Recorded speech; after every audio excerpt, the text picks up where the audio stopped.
I need to talk to somebody who's been stuck. Not because you're lazy, not because you're weak, but because life hit you so hard you started questioning if forward was even an option anymore. Let me tell you something right now. Delay is not denial.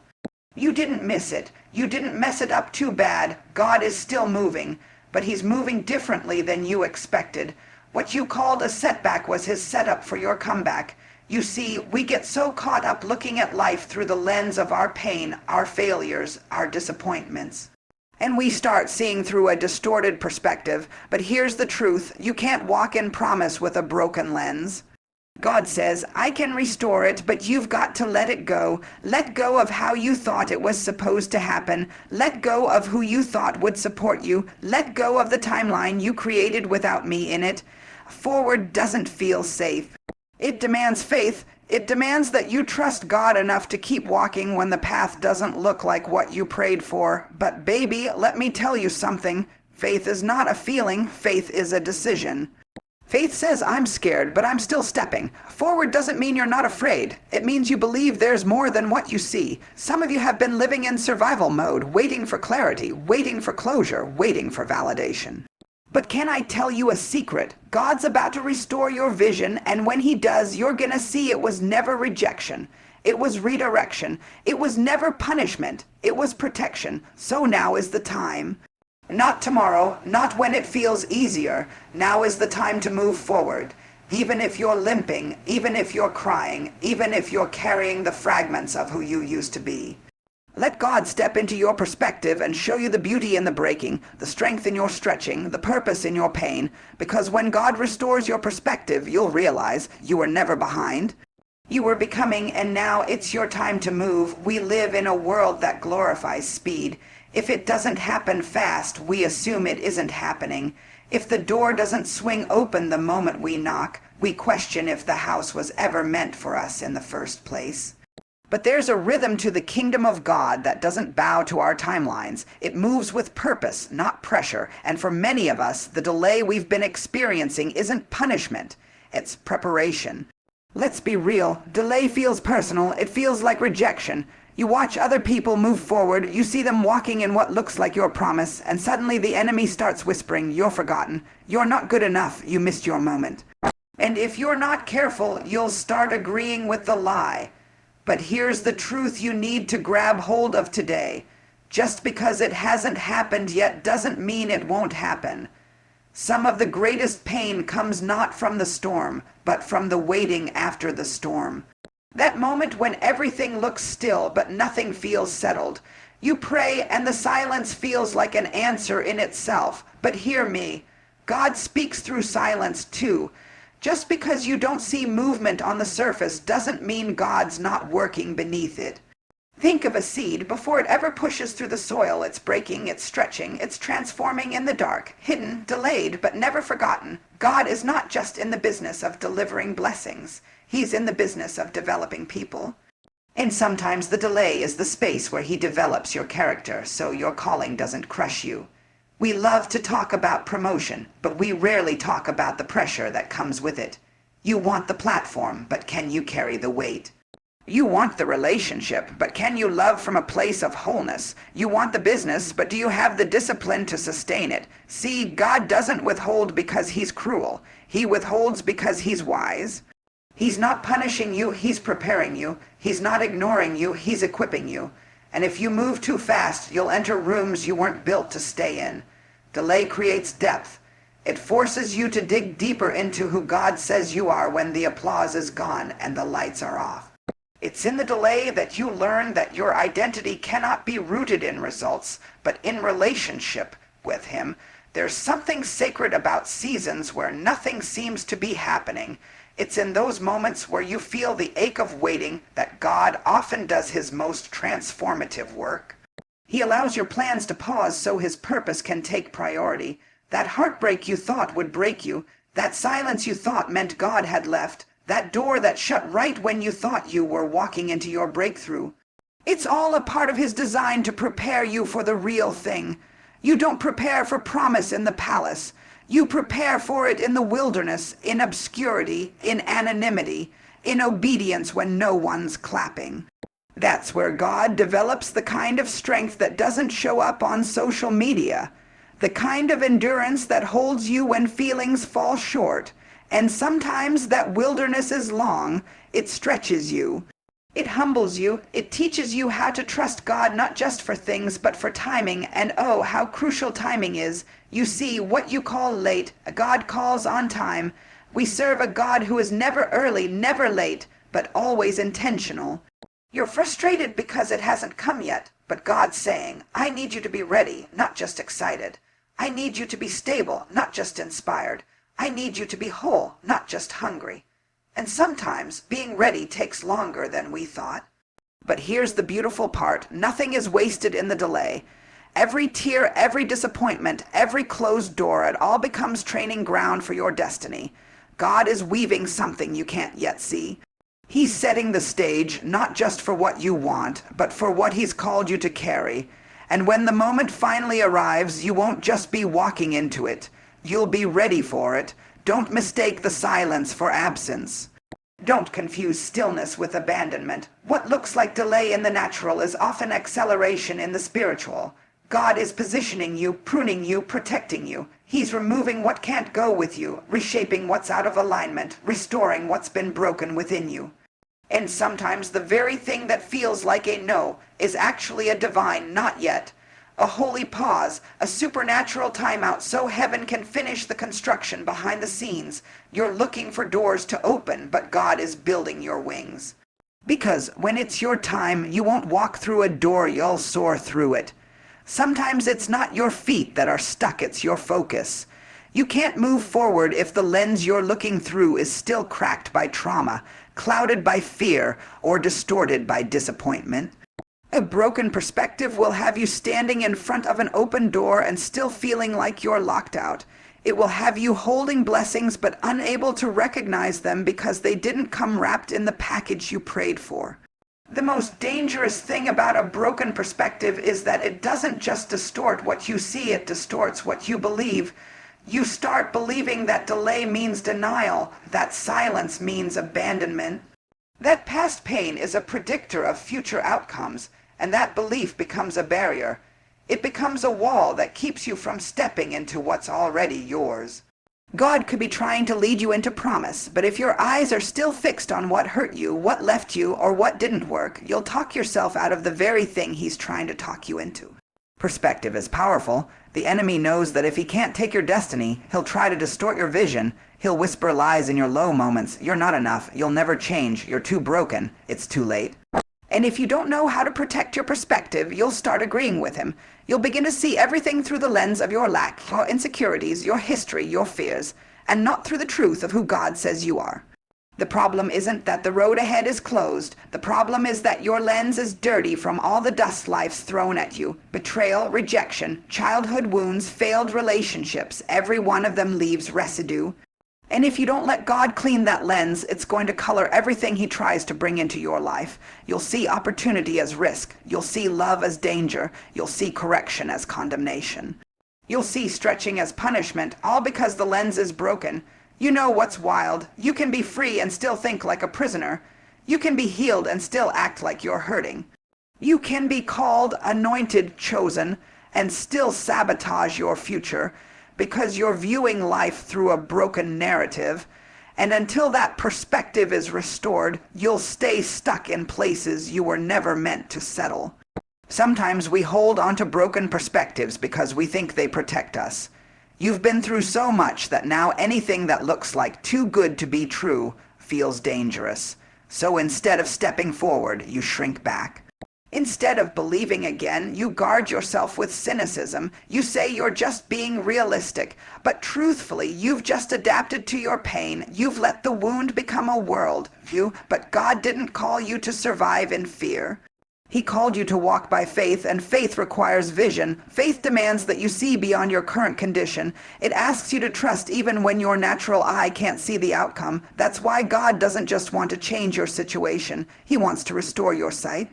He wants to pull you out of the prison of old perspectives and into the possibility of new purpose, but you have to let him touch your eyes. You have to let him reframe what you thought you knew. You have to allow him to show you what he sees, not what your pain sees. There's a story in Scripture about a blind man whom Jesus healed, but the healing didn't happen all at once. The first time Jesus touched him, he said, "I see people, but they look like trees walking." In other words, his sight was partially restored, but still distorted. It wasn't until Jesus touched him a second time that he saw clearly. That's how healing works sometimes. God may deliver you, but if your mind is still bound, you'll still walk like you're in chains. He may give you freedom, but if you don't allow him to change your perspective, you'll still act like you're stuck. Some of you are in the in-between. You've come out of the pit, but you haven't made it to the palace. You've left Egypt, but the wilderness still looks like bondage. That's what happens when your outside shifts faster than your inside. You're moving physically, but your mentality is lagging behind. And God is saying, I didn't bring you this far to stay small. I didn't rescue you just so you could replay the same broken narrative. There are places God wants to take you, relationships he wants to build, dreams he wants to birth. But your perspective has to catch up with his purpose. Because if he gives it to you before you're able to see it correctly, you'll either mismanage it or reject it altogether. That's why the restoration of perspective is so critical. It's not just about seeing the world differently. It's about seeing yourself differently. Seeing your worth, your calling, your potential, your authority, your wholeness. Let me know when you're ready for Keynote #3 to be expanded, or if you'd like these revised into a sermon or performance version.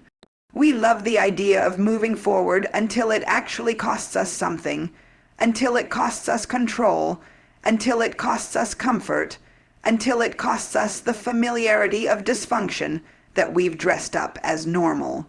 Everybody wants forward until forward asks them to let go. But hear this, forward is not a feeling. It's a decision to trust God beyond what you can understand, a decision to step even when your knees are shaking. Moving forward isn't glamorous. It doesn't always come with clarity or confirmation. Sometimes forward looks like walking away from what broke you, even though it's all you've ever known. Sometimes forward means stepping into a room where nobody knows your name and trusting that God still knows your purpose. It's not easy, it's not cute, but it's necessary. We often confuse peace with comfort. We think if it's God, it should feel good, it should be smooth, it should be easy. But there are some God-ordained moves that come wrapped in pressure. There are some next levels that don't feel peaceful, they feel painful. And that doesn't mean you're off track. It means your flesh is dying and your faith is rising. That's why forward is a faith move, because comfort can't carry you into purpose. Some of us are praying for breakthrough, but still clinging to what's broken. We say we're ready for the new thing, but we refuse to release the old mindset. God can't move in what you won't make room for, and moving forward will always require leaving something behind. A pattern, a person, a version of yourself that no longer fits where God is taking you. You can't drag comfort into calling. You can't carry convenience into covenant. You have to choose, and it is a choice. Forward doesn't always feel right, but it is right. Because faith doesn't rely on how you feel, it relies on who you follow. Some of the most powerful moves you'll ever make won't come when you feel strong, but when you feel surrendered. When you say, God, I don't have all the answers. I don't know what's waiting on the other side, but I know I can't stay here. There's something holy about the discomfort that comes when God is calling you higher. It's not a punishment, it's an invitation to come out of the shallow end of survival and step into the deep waters of destiny. But the deep requires trust, and trust requires movement. It requires faith that walks when it doesn't see, that obeys when it doesn't make sense, that believes even when it's been bruised. Sometimes we want to study the path before we take the step. But God is the kind of God who says, start walking and I'll reveal the way. He told Abraham to leave his father's house before he ever showed him the land. He told Peter to step out of the boat before the waves calmed down. Because forward is about movement, not comfort, not certainty, but obedience. We crave the blueprint. We want the 5-year plan, but God gives us the next step. Just one, just enough to build trust, just enough to test your heart. just enough to pull you out of your logic and into your spirit, and that one step will stretch you. It will call your insecurities to the surface. It will expose the places in you where control has become an idol. But it will also grow you. It will build spiritual muscle. It will develop grit. It will make room for healing in places you didn't even know were wounded. Forward forces you to confront the fear you've been hiding behind. It doesn't let you rehearse excuses. It pulls you out of emotional paralysis and into prophetic action. Because faith doesn't work without movement.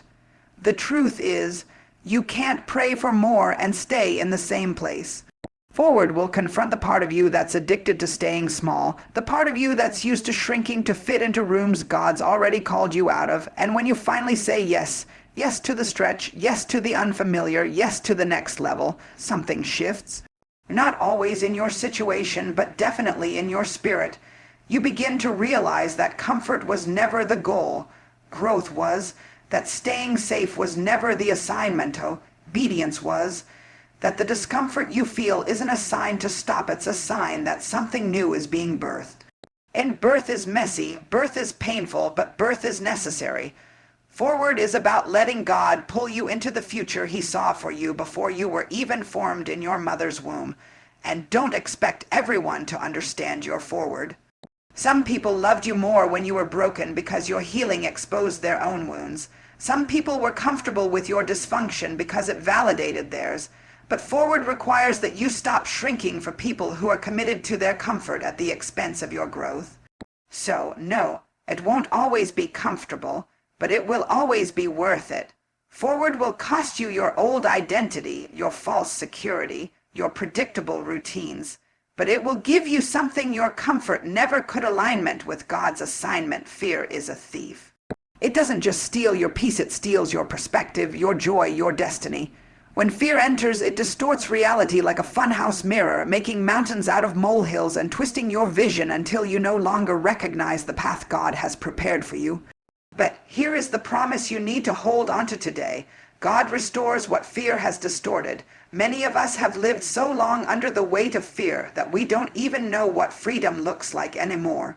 Fear has shaped our stories, rewritten our dreams, and convinced us to settle for less than God intended. Fear whispers lies that keep us locked in the prison of what could go wrong instead of what can go right.